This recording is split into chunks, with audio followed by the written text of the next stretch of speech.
À 73 ans, Charles, jusqu'alors prince de Galles, est devenu le nouveau roi d'Angleterre, alors que sa mère, la reine Élisabeth II, qui a régné pendant 7 décennies sur le trône britannique, s'est éteinte ce jeudi 8 septembre. Nous vous faisons donc le portrait du nouveau souverain du Royaume-Uni et du Commonwealth.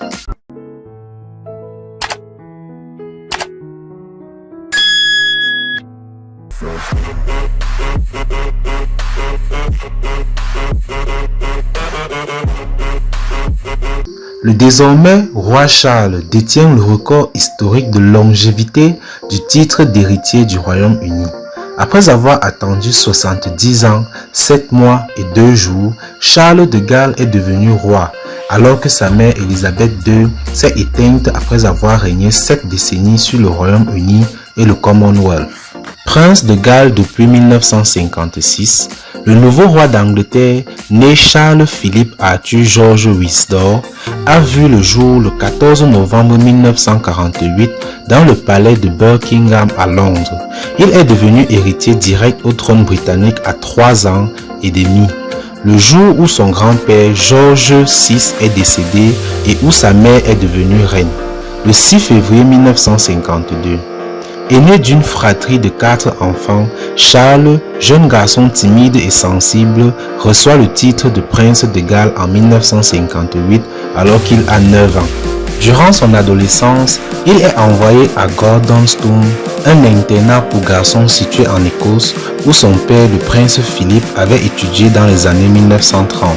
Charles déteste cette période et la qualifie plus tard d'enfer absolu. En 1970, le jeune prince devient le premier membre de la famille royale britannique à obtenir un diplôme à l'université de Cambridge, où il étudie l'archéologie et l'anthropologie. Entre 1971 et 1976, il rejoint, comme bon nombre de membres de la famille royale avant lui, l'armée britannique. Il sert dans la marine. C'est pendant qu'il est en mission dans les Caraïbes que Camilla Sand, son amour de jeunesse, épouse Andrew Parker Bowles. En 1981, sous la pression de sa famille qui espère qu'il se trouve une femme, il demande en mariage Diana Spencer, issue de l'aristocratie britannique, âgée de 19 ans, alors qu'il en a 33 ans et qu'il ne se fréquente que depuis peu de temps. Après leur mariage, Charles n'aura pas véritablement oublié Camilla, son amour de jeunesse. La rumeur dit qu'il aurait même passé la nuit précédant son mariage avec elle.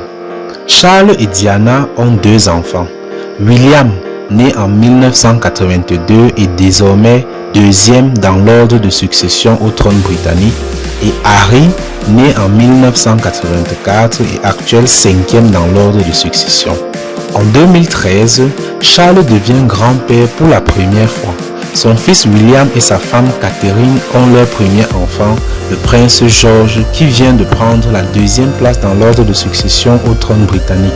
Suivent ensuite la naissance de la princesse Charlotte en 2015 et du prince Louis en 2018. Son autre fils, Harry, marié à Meghan Markle, l'actrice américaine, sont aussi les parents de 2 enfants, Archie, né en 2019, et Lilibet, née en 2021. Une grande partie de sa vie, Charles a profité de son statut d'éternel prince héritier pour défendre les causes qui lui tiennent à cœur, dont l'environnement, sujet particulièrement important pour lui, sans avoir besoin de tenir l'habituelle réserve demandée aux souverains britanniques en exercice.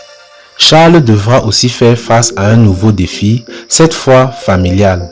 Il devient roi, mais devient aussi patriarche des Windsor et devra de ce fait gérer les problèmes qui pourraient entacher la réputation de la famille royale, parmi lesquels les accusations de viol à l'encontre de son frère Andrew.